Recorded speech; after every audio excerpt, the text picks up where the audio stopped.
Halo malam Rafael, Malam, gimana kabarnya hari ini? baik, Gimana tadi perjalanannya ke sini lancar? lancar sih, tapi jauh dan Oh iya, hujan. iya, oke, puji Tuhan.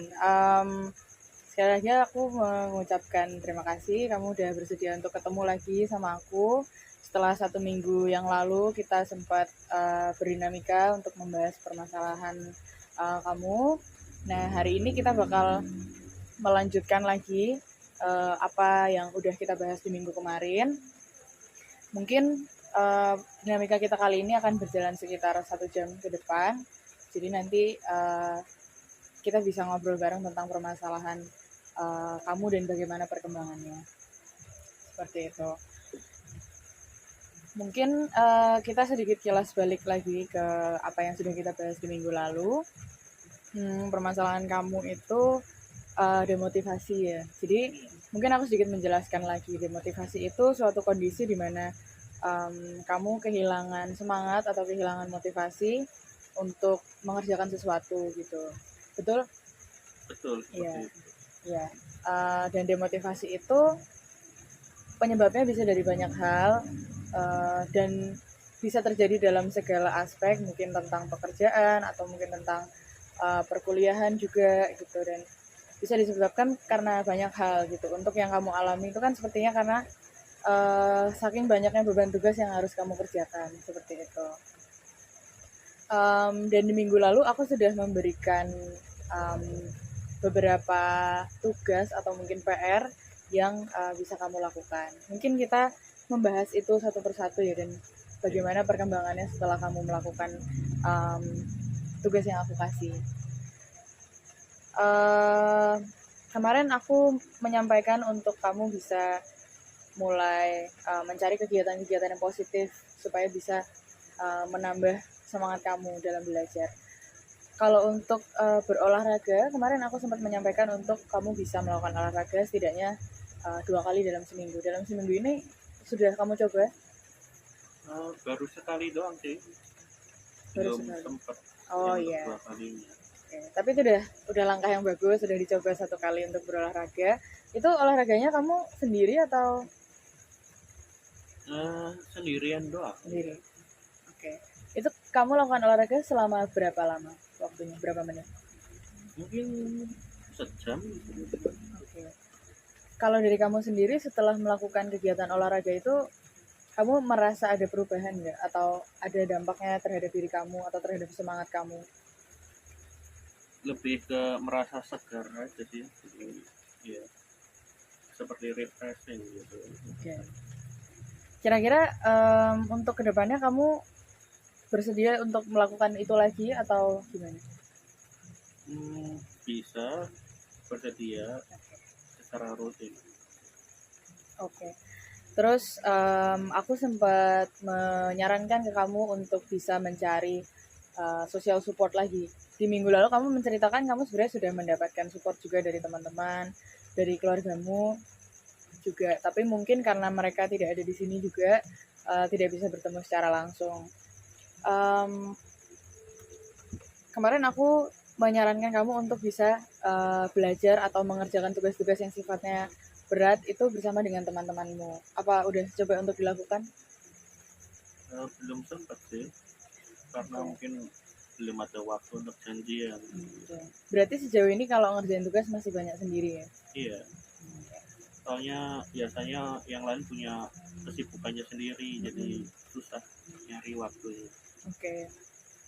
Kalau untuk kegiatan selain belajar, kemarin aku sempat nyaranin untuk mungkin setelah kamu mengerjakan tugas di kos atau mungkin setelah pulang dari kuliah, kamu bisa main sama teman-temanmu untuk mencari apa ya, mencari kesegaran gitu.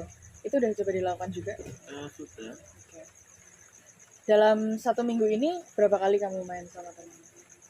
Mungkin 3-4 kali. 3 sampai 4 kali ya. Dengan kamu ketemu sama teman-temanmu dan main ngobrol seperti itu, ketika kamu kembali ke kos dan mengerjakan tugas itu, apakah ada semangat yang muncul atau sebesar apa dampaknya? Jadi lebih bersemangat sih, cuman Kalau saya sendiri justru lebih kebalikannya sih, mengerjakan tugas dulu biar bisa bermain bersama teman. Oh iya, jadi itu untuk refreshing kamu, Iya. jadi nggak terlalu sibuk sama tugasnya. Oke. Terus untuk support dari keluarga sendiri, karena memang keluargamu kan, karena kamu merantau ya, jadi tidak bisa bertemu langsung dengan keluargamu. Kemarin aku sempat menyarankan untuk kamu bisa secara rutin menghubungi keluargamu untuk sekedar ngobrol atau mungkin cerita-cerita atau mungkin untuk ya mencari support system gitu ketika kamu sedang merasa tidak bersemangat atau mungkin merasa capek dengan tugas-tugas. Itu sudah juga kamu lakukan? Sudah sekali gitu, secara berkala tidak pernah. Menurut kamu hal itu memberikan dampak yang berbeda nggak, atau mungkin tidak terlalu besar pengaruhnya dibandingkan yang sebelum-sebelumnya? Ya lumayan sih kalau mengetahui bahwa keluarga mensupport dan peduli kepada diri saya sendiri, itu jadi rasanya lebih bersemangat gitu dalam menghadapi tantangan gitu. Oke.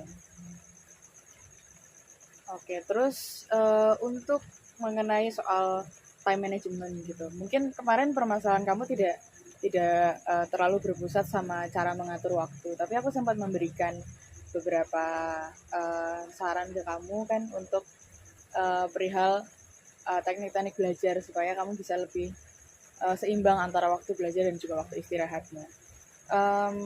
Kalau untuk teknik belajar Pomodoro yang kemarin aku sempat saranin, yaitu teknik belajar yang 20 menit belajar dan 5 menit istirahat, kamu sudah coba lakukan ketika mengerjakan tugas? Sudah. Sudah. Mungkin boleh diceritakan gimana kesanmu dengan teknik tersebut, kayak apakah hal itu cukup merubah dinamika belajarmu jadi lebih menyenangkan atau mungkin seperti apa? Jadi mungkin waktu itu kayak misalnya lagi ngerjain laporan gitu, terus melakukan Pomodoro gitu, misalnya 20-30 menit ngerjain laporan, terus 5 menit istirahat gitu. Itu membuat saya jadi lebih bisa mengerjakan tugas dalam waktu yang lebih panjang sih, karena ada istirahat setiap 30 menitnya, itu sangat membantu dan dalam mengatasi kecapean atau burnout saat mengerjakan tugas dan laporan tersebut. Oke, berarti bisa lebih awet ya, maksudnya semangat dalam mengerjakan tugasnya. Terus kemarin aku sempat menyarankan juga setiap hari ketika kamu banyak mengerjakan tugas dibarengi dengan teknik Pomodoro itu, aku sempat menyarankan ke kamu untuk bisa meluangkan mungkin sekitar 20-30 menit untuk kamu tidak melakukan kegiatan apa-apa, maksudnya tidak belajar atau mungkin tidak mengerjakan tugas seperti itu. Itu sudah coba kamu lakukan juga? Sudah.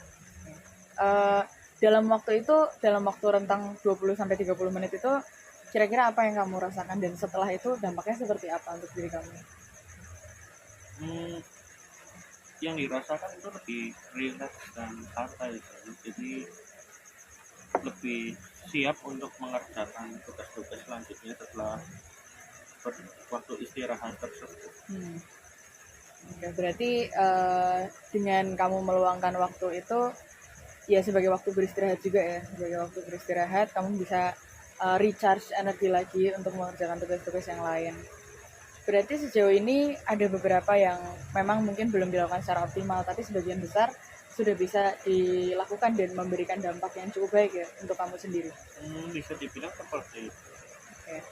Lalu untuk kamu sendiri merasa seperti, apakah sudah merasa ada perubahan yang bisa dibilang cukup signifikan setelah proses konseling kita 1 minggu yang lalu dan kamu mengerjakan beberapa homework yang sudah aku kasih? Membantu sih, ada perubahannya, paling produktivitas saya meningkat. Ya walaupun mungkin baru sedikit, tapi proses meningkat ya tidak dirasa. Ya. Itu sudah progres yang cukup baik ya Rafael gitu, setelah usaha-usaha yang kamu lakukan gitu, karena kemarin kamu merasa demotivasi, tapi setelah kamu mencoba melakukan tugas-tugas ini bisa menambah semangat kamu untuk bisa lebih produktif, lebih mengerjakan tugas dengan teratur juga gitu. Itu sudah langkah yang baik banget untuk kamu. Aku sangat mengapresiasi kemauan kamu juga untuk mengerjakan tugas-tugas yang udah aku kasih. Kalau dari kamu sendiri, apakah ada permasalahan lain yang dirasakan setelah proses konseling kita ini? Sejauh ini mungkin belum ada ya. Oke. Untuk kedepannya, harapannya kamu bisa terus melakukan PR-PR yang aku kasih kemarin secara lebih teratur. Untuk satu lagi kan ada juga yang aku menyarankan supaya kamu bisa mengikuti kegiatan di luar kampus. Itu mungkin jika kamu berkenan bisa dilakukan karena ya harapannya itu bisa memberikan dampak yang lebih baik lagi. Untuk yang lain juga kalau saya menyarankan bisa dilakukan secara rutin. Jadi nanti hasilnya juga bisa lebih maksimal lagi, semangatmu juga bisa kembali lagi untuk melanjutkan perkuliahan, menyelesaikan tugas-tugas seperti itu. Dari kamu mungkin ada yang mau disampaikan lagi? Belum ada sepertinya. Sekali lagi saya mengucapkan terima kasih sama Rafael karena sudah bersedia mengikuti konseling ini dari proses yang minggu kemarin sampai sekarang menghasilkan progres yang sangat baik juga. Kamu sudah memiliki kemauan yang besar untuk melakukan perubahan-perubahan dalam diri kamu. Harapannya pokoknya semoga kamu selalu dalam kondisi yang baik, selalu bisa menyelesaikan permasalahan-permasalahan kamu dan bisa berkembang semakin baik lagi. Baik, terima kasih juga kepada Kak Cantika atas bantuannya selama ini. Terima kasih. Terima kasih.